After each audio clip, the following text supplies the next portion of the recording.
ওলিরা বলবে ইয়া নাফসি, শহীদরা বলবে ইয়া নাফসি, নবীরা বলবে ইয়া নাফসি, উম্মত বলবে ইয়া নাফসি, সবাই বলবে আল্লাহ তুমি আমারে বাঁচাও, আল্লাহ তুমি আমারে বাঁচাও, আল্লাহ তুমি আমারে বাঁচাও।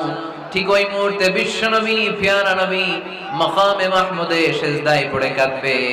তিনি ইয়া নাফসি না বলে চিৎকার করে কেঁদে কেঁদে বলবে উম্মতি উম্মতি রবলি হাবিলি উম্মতি, ও রব আমার উম্মতকে তুমি বাঁচাও।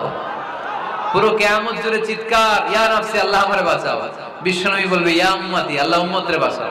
সুবহানাল্লাহ পড়বেন না? বিশ্বনবী মাথা তুলবেন না। রব্বুল আলামিন সাইয়েদনা জিবরাইল আলাইহিস সালামকে পাঠাবেন, জিবরাইল যাও নবীকে জিজ্ঞেস করো ইয়া নবী আল্লাহি মা ইউবকি, কেন আপনি কাঁদেন?